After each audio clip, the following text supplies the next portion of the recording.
Bonjour et bienvenue sur le salon Transfert, les rencontres de la transmission d'entreprise. J'ai le plaisir d'accueillir Lionel Bécard. Bienvenue. Bonjour. Vous êtes conseiller reprise et transmission à la CCI de Paris-Marne-la-Vallée.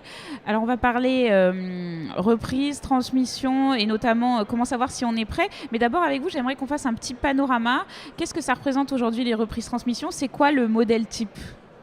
Le modèle type, c'est un dirigeant qui a environ une soixantaine d'années, qui a une entreprise d'environ une quinzaine d'entreprises, une quinzaine de salariés, et qui se pose les questions, ou peut-être qu'il ne se les pose pas, pour préparer son projet de transmission d'entreprise. Donc ça, c'est le profil type. Alors justement, vous disiez peut-être qu'il ne se les pose pas. Justement, comment savoir à quel moment et comment savoir si on est prêt à transmettre son entreprise et à quel moment s'en préoccuper finalement? Alors, à quel moment s'en préoccuper? Si c'est un départ en retraite, il est pertinent de s'en préoccuper, je dirais la période de préparation, c'est entre 3 et 5 ans. Oui, quand même. D'accord. Et si dans les autres cas, est-ce qu'on peut raccourcir ce délai? Est-ce que ça peut aller plus vite que ça? Alors, effectivement, ça peut aller plus vite que ça.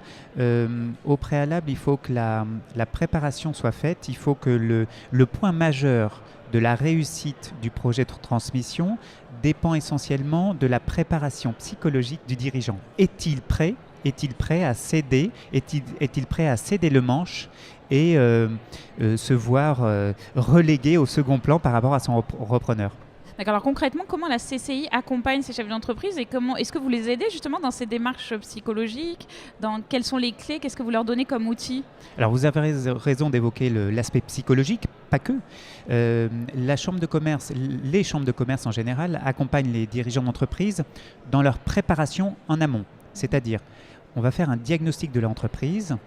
On présente l'entreprise dans ses atouts, ses difficultés, ses faiblesses, de façon à ce que le dirigeant ait clairement à l'esprit ce sur quoi il peut s'appuyer pour valoriser l'entreprise vis-à-vis des repreneurs et ce sur quoi il lui reste un délai, 3 à 5 ans, sur lequel il va pouvoir améliorer l'équipe, le fonctionnement, la production, le positionnement commercial.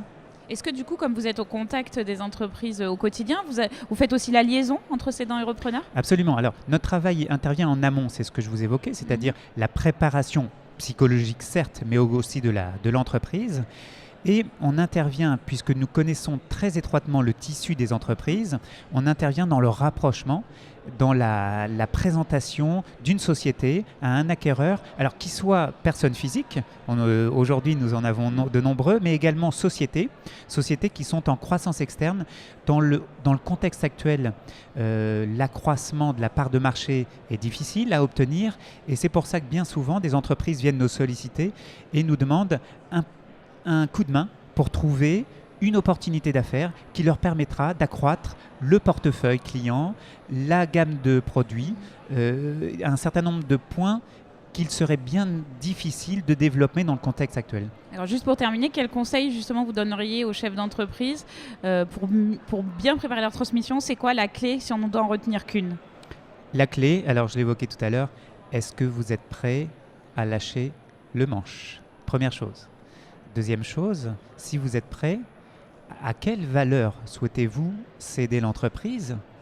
Et cette valeur, est-ce qu'elle peut être compatible avec une exigence de financement du repreneur? Lionel Bécard, merci beaucoup. Merci à vous, bonne journée.